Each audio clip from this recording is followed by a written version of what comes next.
Est-ce que tu devrais acheter une maison, un plex ou un investissement locatif au Canada? Est-ce une bonne ou une mauvaise chose? Tu te poses sans doute cette question parce que tu viens peut-être juste d'arriver ou tu l'as depuis un petit moment et tu hésites à entrer dans le marché parce que tu as entendu tellement d'histoires d'horreur, que ce soit des locataires qui ne payent pas ou qui endommagent des bâtiments. Mais tu as aussi entendu des histoires à succès de gens qui ont fait des millions avec l'immobilier et tu ne peux t'empêcher de te poser la question de savoir est-ce que c'est une bonne ou mauvaise chose d'investir en immobilier. Dans cette vidéo, je te donnerai les avantages et les inconvénients d'investir en immobilier au Canada. Je commencerai par te dire qu'il y a énormément d'inconvénients effectivement à investir. Le but n'est pas de te faire peur, mais vraiment de te partager la vérité sur le monde de l'immobilier. Et je finirai en te donnant les avantages afin que tu puisses aussi, toi, voir l'envers du décor et comprendre tout ce qu'on peut tirer du marché immobilier. C'est parti. Bienvenue sur ma chaîne, je m'appelle Uriel Bigot, je suis un investisseur immobilier, j'investis dans la province du Québec et à travers ces vidéos, je te partage mon expérience terrain, je te partagerai la réalité, les bons côtés et je te partagerai aussi les côtés un peu moins glamour de l'investissement immobilier. Reste bien jusqu'à la fin, je finirai par les avantages et comme tu pourras le voir, c'est beaucoup plus reluisant que tu ne pourrais le penser, puis même encore plus que ce que tu ne le penses. On va commencer par bien sûr les inconvénients. Et effectivement, il y a des inconvénients à investir en immobilier. Il y a des inconvénients à être propriétaire. Il y a des inconvénients à acheter, que ce soit une maison, un appartement, un condo ou un plex. Et les voici. Tout d'abord, pour réussir à investir, tu vas devoir te former. Tu vas devoir te former à aller chercher de la connaissance. Tu vois, il est un peu fou de penser que tu pourrais te lancer dans un monde comme celui de l'immobilier où est-ce qu'on parle de gros sous. Pense-y un peu. Juste l'achat d'une maison, c'est sans doute le plus gros investissement que tu feras de ta vie. C'est la plus grosse dépense que tu vas faire de ta vie. Alors, il serait un peu fou de vouloir te lancer dans ce monde-là sans te former au passage. On est d'accord, je ne pense pas que tu voudrais monter dans un avion qui est conduit par un pilote qui n'a jamais conduit un avion par le passé, qui n'a jamais passé par une école de formation. Alors, pourquoi tu voudrais te lancer en investissement immobilier sans aller chercher l'expérience qui va te permettre de faire ce parcours en toute sécurité? La première chose que tu dois comprendre, c'est que c'est un parcours de formation continue. Pour commencer, tu dois te former. Tout au long de ton évolution, tu dois te former. Chaque fois que tu vas entrer dans des nouvelles sphères, tu dois te former. Parce que c'est ça la clé du succès. Si tu veux réussir à le faire de façon sécuritaire et à vraiment aller chercher des rendements incroyables, il va falloir que tu te formes afin de savoir les pièges que tu dois éviter, savoir les leviers sur lesquels tu dois capitaliser afin d'aller chercher les meilleurs rendements possibles. En parlant d'ailleurs de formation, tu trouveras dans la description un lien vers un événement que j'organise très bientôt dans lequel je te partagerai les secrets que tu dois absolument savoir pour bien débuter en immobilier. Beaucoup de gens arrivent dans ce pays, essaient d'investir, mais n'arrivent pas à le faire parce que justement, ils n'ont pas les bons éléments, ils n'ont pas les bonnes clés. Et le pire, c'est qu'ils pensent qu'ils doivent attendre des années encore et encore avant d'investir, alors que ce n'est pas du tout le cas. Tu trouveras le lien dans la description pour pouvoir t'inscrire à cet événement, c'est totalement gratuit. Le deuxième inconvénient, contrairement à ce qu'on a voulu te faire croire sur Internet, c'est que l'immobilier n'est pas passif. Tout au moins au début, il est très loin d'être passif. C'est quelque chose de très actif.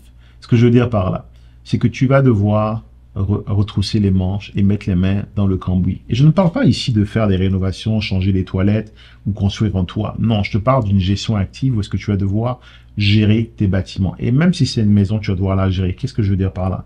À un moment, il y aura une toiture à remplacer. La durée de vie d'une toiture est de 20 ans. Donc, au bout d'un moment, même si tu achètes une maison neuve, au bout d'un moment, tu vas devoir la remplacer. Les fenêtres sont aussi à changer. Tous les 10 ans, tu dois changer des fenêtres. Il y aura des rénovations. On est dans un pays, notamment au Québec, où est-ce qu'on a des sols qui, par endroits, ne sont pas très solides. Donc, il y a des mouvements de sol. Donc, tous ces éléments-là, c'est des choses que tu auras à faire, pas forcément toi, mais tu devras t'entourer d'une équipe qui pourra le faire avec toi. Donc, l'un des premiers inconvénients, c'est que tu dois être prêt à investir le temps et l'argent pour te monter une équipe pour t'aider à gérer tous ces éléments-là. Et quand on parle d'une équipe, de quoi on parle? On parle principalement de faire du réseautage, d'aller rencontrer des gens, d'aller dans des événements pour tisser des liens privilégiés avec des personnes qui vont pouvoir te connecter aux bonnes opportunités, te connecter à l'argent, te connecter aux bonnes connaissances afin que tu puisses performer. Qui est-ce qu'il y aura dans ton équipe? Il y aura très probablement des courtiers immobiliers pour t'aider à trouver les biens. Il y aura très probablement des banques, des conseillers bancaires pour aller te chercher les financements. Il y aura très probablement des gens sur le terrain. Donc, on parle ici d'hommes à tout faire, des gens qui font des rénovations. Tous ces corps de métier, c'est des gens dont tu vas devoir t'entourer si tu veux réussir à faire ton investissement. Et donc, tu vas devoir investir le temps pour aller les rencontrer, pour créer un fit avec eux et derrière réussir à travailler avec eux. Troisième inconvénient que tu vas avoir, c'est ce que j'appelle la gestion des problèmes. Un de mes mentors disait que la meilleure façon de faire de l'argent, c'est de créer une solution à un problème qui existe et de la commercialiser. Tu ne peux pas faire du cash, tu ne pourras pas faire de l'argent, créer, rentabiliser ton investissement si tu ne gères pas des problèmes. La réalité, elle est là. C'est en gérant des problèmes qu'on crée de la valeur. Et donc, quand tu décides de te lancer dans le marché immobilier, quand tu décides d'investir en immobilier, oui, il y aura des problèmes à gérer. Que ce soit une toiture qui coule, par exemple, que ce soit un locataire qui ne paye pas, que ce soit des conflits entre les locataires, que ce soit des poursuites juridiques. Quand tu rentres dans un domaine comme l'immobilier, quand tu décides d'acheter une maison ou quand tu décides d'acheter un appartement ou quand tu décides d'acheter un plex, tu auras des problèmes à gérer. Et qui dit problème dit que tu auras du temps à investir. Mais crois-moi, ce temps-là, il va fortement être rentabilisé. Je t'en parle tout à l'heure quand je parlais des avantages d'investir, d'acheter de la pierre, d'acheter une maison, d'acheter un plex, d'acheter un condo, d'acheter un multilogement. Dernier inconvénient auquel tu ne pourras pas échapper, c'est la gestion des locataires. Très probablement, si tu achètes un bâtiment de petite taille, à moins que tu décides d'acheter une maison, mais si tu achètes par exemple un petit plex ou même un condo que tu mets en location, tu vas devoir gérer des locataires. Et le propre des locataires, c'est que ça va venir, comme on dit en bon québécois, avec un paquet de troubles.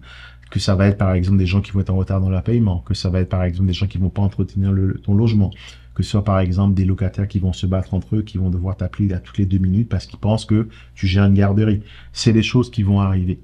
La bonne nouvelle, c'est que plus tu vas évoluer, plus ce sera facile. Ce que je dis là est un peu contre-intuitif, mais plus tu vas avoir d'appartements et plus ce sera facile à gérer. Pas parce que tu deviendras une nouvelle personne, en partie, mais surtout parce que tu pourras commencer à déléguer. Tu pourras commencer à avoir d'autres personnes qui vont gérer ces appartements pour toi.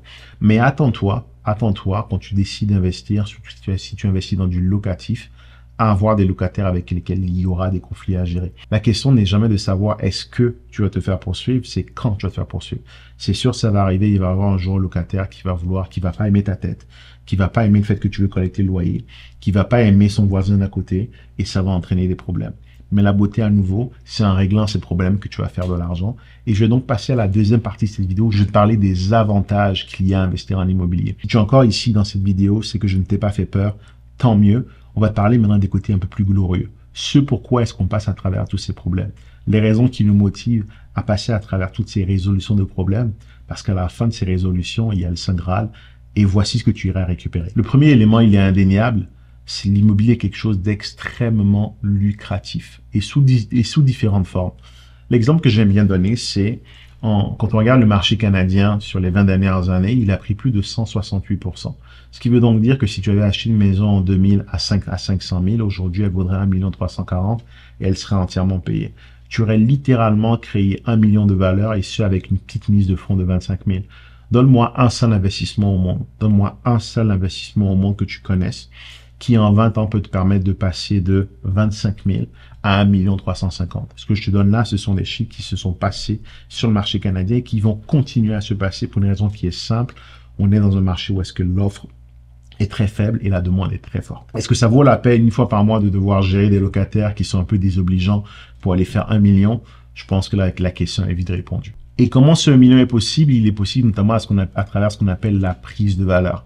Tu vois, dans certains marchés, on est très focus sur ce qu'on appelle le cash flow. Et c'est quelque chose que tu auras de façon parcimoniale au Québec, au Canada. C'est des marchés qui sont un peu moins portés sur le cash flow, même s'il y en a. Mais tu vas surtout réussir grâce à l'immobilier à aller chercher une prise de valeur qui est monstrueuse. Les biens que tu vas acheter vont fortement s'apprécier et vont venir gonfler ton patrimoine, mais par-dessus tout, vont te donner l'opportunité de laisser quelque chose aux générations d'après. Je parlais récemment avec une de mes clientes qui me disait que son objectif était d'acheter un multiplex par enfant qu'elle allait avoir, alors qu'elle n'avait pas encore d'enfant. Mais elle avait cette certitude, c'est qu'elle m'a dit, Uriel, nous on est arrivé ici, on était locataire, nos enfants vont commencer dans la vie en étant propriétaires. Il y a une satisfaction qui est extrême de savoir que tu laisses la génération d'après avec un pas d'avance, avec un bâtiment d'avance, avec une coupe de millions d'avance. Tu leur donnes l'opportunité de ne pas partir de zéro comme nous on est parti de zéro. Et pour moi, crois-moi, ça vaut bien la résolution de quelques problèmes. Ça vaut bien de devoir remplacer une toiture tous les 20 ans. Ça vaut bien de devoir se poser la question d'aller trouver quelqu'un pour remplacer une fenêtre tous les 10 ans. Parce que par-dessus tout, ce qu'on est en train de faire là, c'est de créer un patrimoine qui est conséquent, qui est vraiment important et qui va permettre aux générations d'après de pouvoir commencer plus vite dans la vie. Alors, si tu souhaites investir en immobilier, à nouveau, tu trouveras dans la description un lien pour t'inscrire à mon prochain événement. Mon but avec ces vidéos, c'est de t'ouvrir les yeux sur une réalité. Je te partagerai toujours l'envers du décor, les côtés négatifs, mais je tiens aussi à insister sur les côtés positifs qui font qu'on trouve la force, l'énergie et le courage de passer à travers ces tempêtes. Parce qu'à la fin de la tempête, il y a justement le soleil. Et ce soleil, il n'est pas uniquement pour toi, mais il est aussi pour les générations d'après. fait le tour de ce que je voulais te partager. Si tu as aimé cette vidéo, ce que je t'invite à faire, tu trouveras une deuxième vidéo ici dans laquelle je te parle d'autres éléments qui vont t'aider dans ton parcours d'investisseur immobilier ici en Amérique du Nord au Canada. C'était Uriel et à très bientôt pour une prochaine vidéo.